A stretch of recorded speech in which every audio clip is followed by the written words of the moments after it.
ಅಕ್ರಮ ಗಣಿಗಾರಿಕೆ ಪ್ರಕರಣಕ್ಕೆ ಸಂಬಂಧಪಟ್ಟಂತೆ ತೆಲಂಗಾಣ ಹೈಕೋರ್ಟ್ ಜನಾರ್ದನ್ ರೆಡ್ಡಿಗೆ ರಿಲೀಫ್ ಕೊಡ್ತು. ತೆಲಂಗಾಣ ಹೈಕೋರ್ಟ್ನಲ್ಲಿ ಬಿಗ್ ರಿಲೀಫ್. ಸಿಬಿಐ ಕೋರ್ಟ್ ವಿಧಿಸಿದ್ದ ಶಿಕ್ಷೆಗೆ ತಡೆ ನೀಡಿ ಜಾಮೀನನ್ನು ತೆಲಂಗಾಣ ಹೈಕೋರ್ಟ್ ಕೊಟ್ಟಿದೆ. ಸಿಬಿಐ ಕೋರ್ಟ್ ಆದೇಶಕ್ಕೆ ತಡೆಯಾಜ್ಞೆಯನ್ನು ಕೊಟ್ಟಿದೆ. ರೆಡ್ಡಿಗೆ 7 ವರ್ಷ ಶಿಕ್ಷೆಯನ್ನು ವಿಧಿಸಿತ್ತು ಸಿಬಿಐ ನ್ಯಾಯಾಲಯ. 10 ಲಕ್ಷ ರೂಪಾಯಿ ಮೌಲ್ಯದ ಶ್ಯೂರಿಟಿ, ಇಬ್ಬರ ಶ್ಯೂರಿಟಿ ತಲಾ 10 ಲಕ್ಷ ರೂಪಾಯಿ ಬಾಂಡ್ ಕೊಡಬೇಕು ಅನ್ನೋ ಸೂಚನೆ ಕೊಟ್ಟಿದ್ದಾರೆ. ಮತ್ತು ಜನಾರ್ದನ್ ರೆಡ್ಡಿ ಭಾರತ ಬಿಟ್ಟು ಹೊರಗಡೆ ಹೋಗಬಾರದು ಅನ್ನುವ ಷರತ್ತನ್ನು ಕೂಡ ಕೋರ್ಟ್ ವಿಧಿಸಿದೆ. ಅದರ ಜೊತೆಗೆ ಒಂದಿಷ್ಟು ಷರತ್ತುಗಳನ್ನು ವಿಧಿಸಿ ಈಗ ಹೈಕೋರ್ಟ್ ಅವರಿಗೆ ಜಾಮೀನು ಕೊಟ್ಟಿದೆ. ಅಕ್ರಮ ಗಣಿಗಾರಿಕೆ ಪ್ರಕರಣಕ್ಕೆ ಸಂಬಂಧಪಟ್ಟಂತೆ ತೆಲಂಗಾಣ ಹೈಕೋರ್ಟ್ನಿಂದ ಸಿಕ್ಕಿರುವ ರಿಲೀಫ್ ಇದು.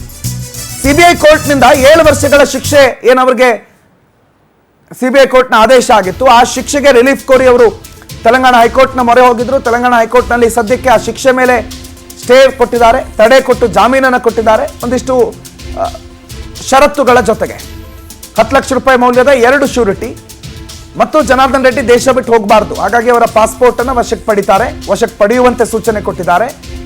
ಅದರ ಜೊತೆಗೆ ಒಂದಿಷ್ಟು ಷರತ್ತುಗಳಿದೆ.